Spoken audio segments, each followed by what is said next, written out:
안녕하십니까. 반갑습니다. 오늘 본문은 아기 예수님의 모습을 그립니다. 특별히 정결 의식이 기록되는데요. 레위기 12장에 이러한 내용이 기록됩니다. 아들을 출산한 유대 여인은 40일이 지나면 예루살렘에 올라가서 성전에서 2번의 희생 제사를 드립니다. 거기서 정결 의식을 행해야 한다고 규정하죠. 또한 장자의 경우에는 그가 여호와께 속한 자라는 것을 특별한 방식으로 나타냅니다. 은 5세겔을 내어서 아이를 대속하죠. 이러한 속전은 어디에서 내어도 상관없지만 이상적인 것은 아기를 성전에 데려와서 드리는 것입니다.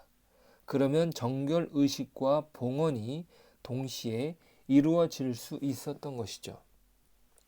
오늘 본문에서 산비둘기나 어린 집 비둘기로 제사를 드리려 한다고 합니다. 이것은 요셉과 마리아가 가난했다는 것을 보여줍니다. 오늘 22절부터 24절이에요.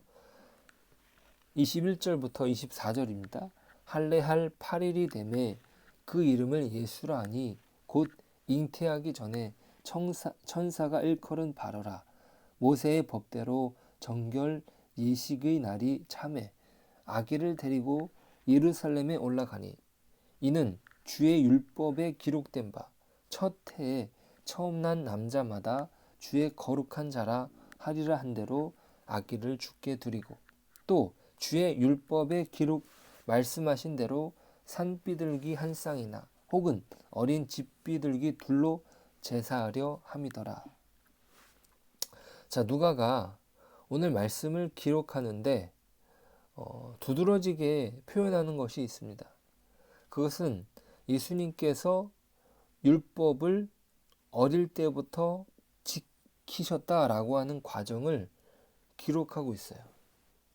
왜 이렇게 예수님에 대한 기록을 하는데 특별히 어릴 때부터 그 율법을 지키셨는지, 예수님이 아주 어릴 적 요셉과 마리아를 통해서 그 율법을 철저히 지키십니다. 그런데 왜 이것을 기록하는 것일까요? 할례를 행하고 모세의 법대로 정결 예식을 치르고 주의 율법에 쓰여진 대로 장자를 주께 드리고 주의 율법에 말씀하신 대로 비둘기를 드립니다. 그러니까 이 과정에 있어서 무엇을 중시하며 기록하게 하셨는가 했을 때 그것은 율법입니다. 그래서 율법과 관련된 내용이 4번이나 반복되어 기록되죠. 그러니까 예수님은 어릴 적부터 율법의 규정을 철저히 지키는 가정에서 태어났다는 것이에요. 예수님께서 다 성장한 뒤에 정신이 들어서 율법을 지켰다. 그것이 아니에요. 예수님께서 율법을 지키시는데 그것이 아주 적극적이었다라는 말입니다. 자, 이것은 예수님께서 하시고자 하는 일에 어떤 면을 우리에게 깨닫게 하시는 것일까요? 예수님께서 이 땅에 오셔서 하시는 중요한 사역은 무엇입니까? 죄를 용서해 주시는 것이죠. 예수님의 십자가 사역은 무엇입니까? 우리를 대신하여 죄의 대가를 치르는 것입니다. 그것으로 우리는 법적으로 의롭게 됩니다. 법적인 죄의 대가를 예수님께서 지셨기 때문이에요. 그리고 우리를 의롭다고 말씀하시는 것이죠. 이것을 칭의라고 말합니다.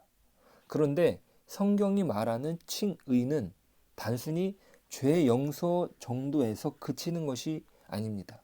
이것을 칭의의 소극적인 요소라고 말합니다.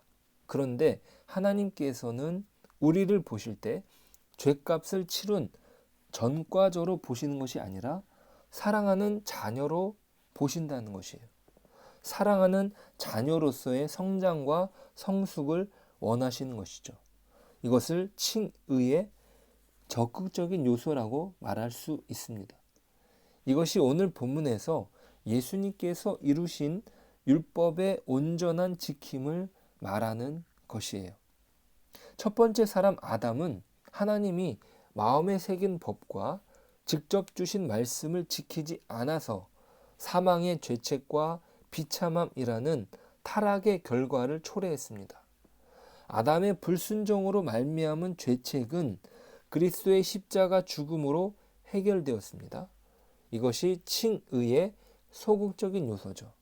그런데 아담이 지키지 않은 하나님의 말씀은 그대로 남아 있는 거예요. 누군가 이 말씀을 온전히 순종하여 하나님의 마음을 시원케 해야 하는데 바로 이 사명을 두 번째 아담이신 그리스도께서 모든 율법을 지키심으로 완수하십니다. 이것이 칭의의 적극적인 요소라고 말할 수 있습니다. 하나님의 시각에서 우리를 의롭다고 받아들이시는 거예요.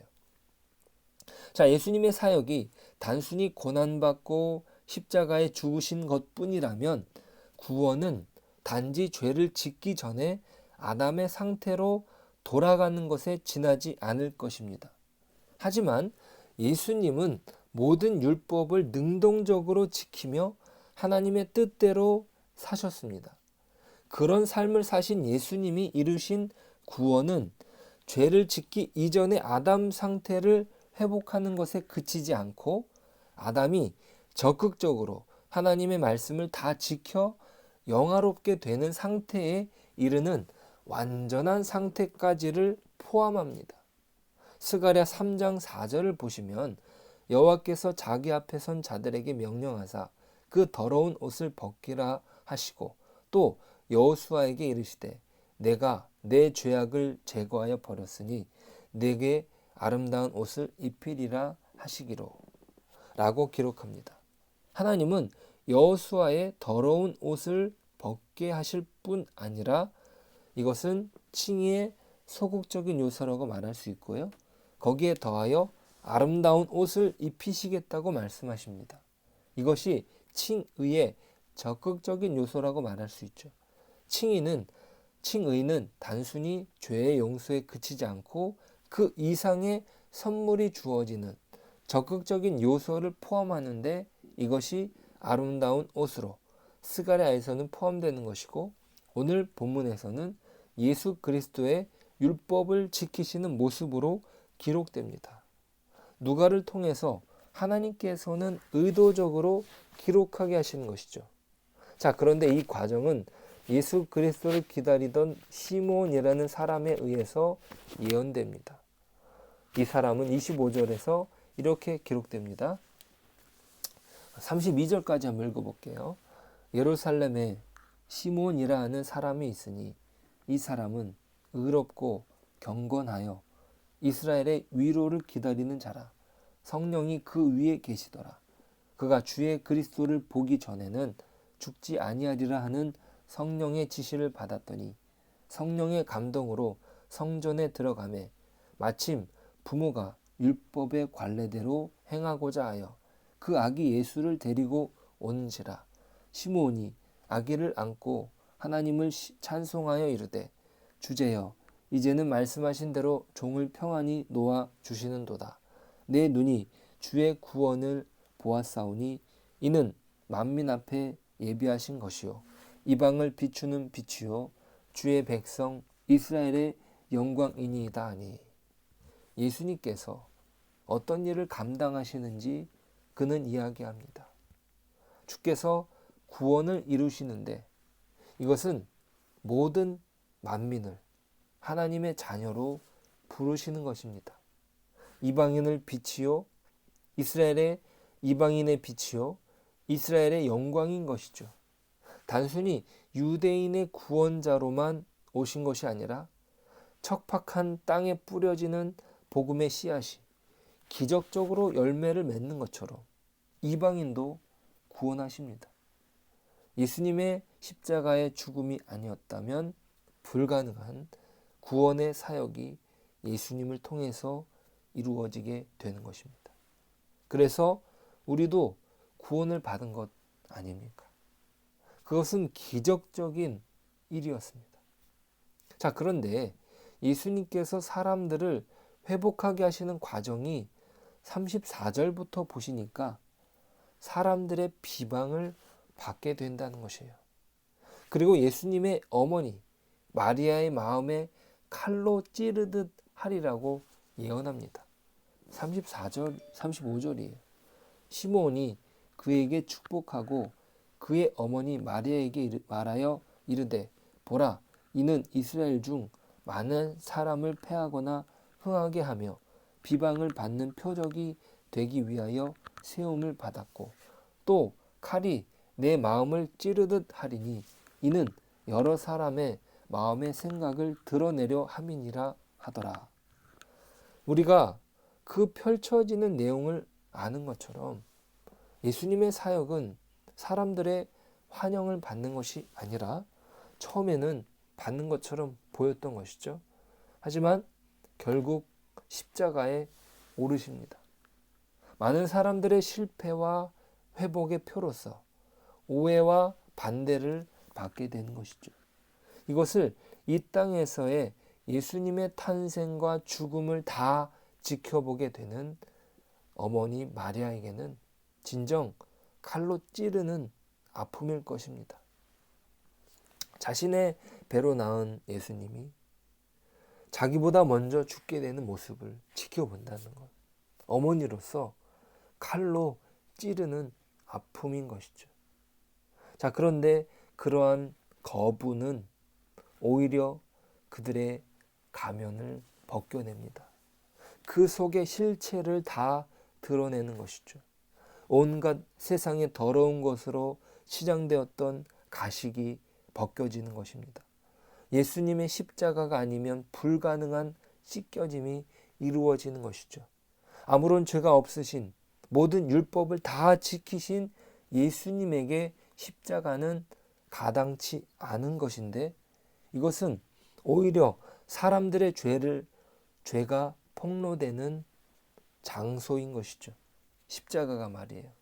그 실체가, 그 사람들의 실체가 드러나게 되는 것이죠.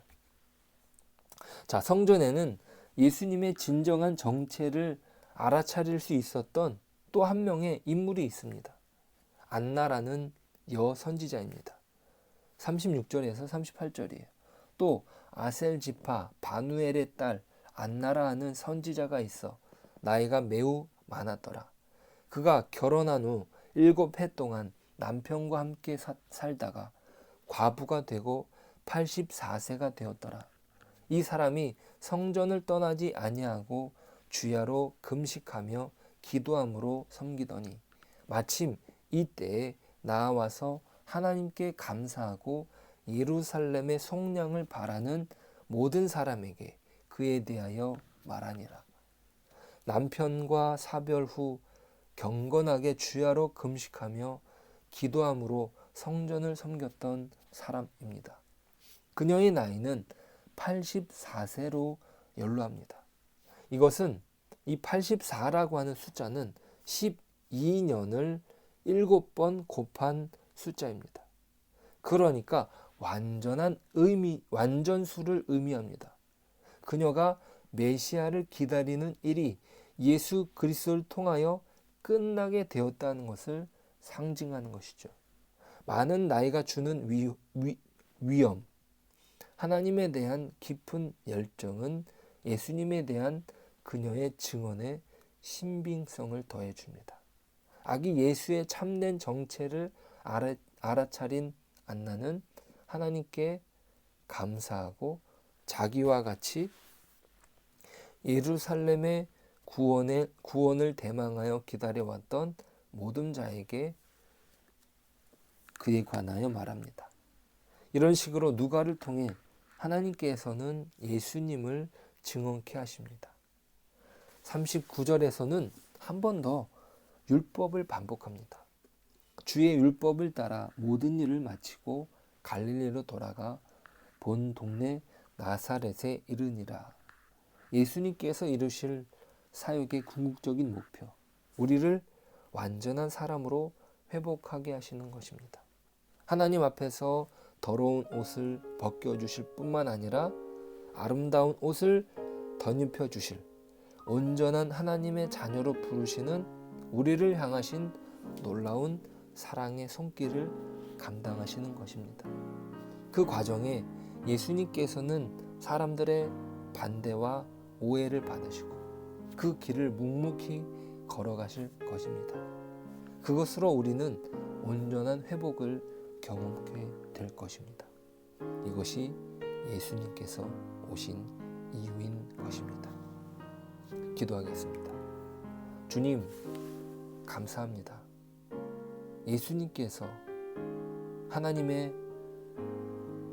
예수님께서 우리를 하나님의 온전한 자녀로 회복해 하시기 위하여 이 땅에 오셨다는 사실을 다시금 보게 됩니다.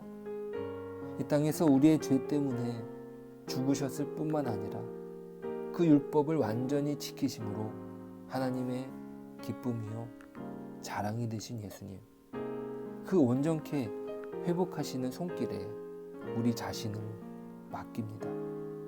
우리가 당하는 하루하루의 고단한 삶 속에서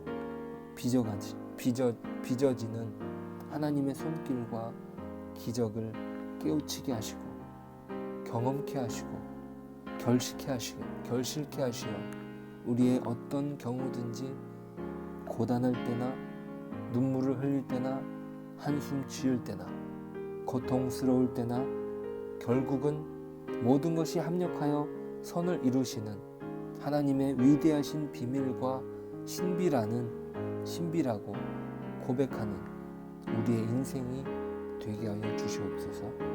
예수님의 이름으로 기도드립니다. 아멘.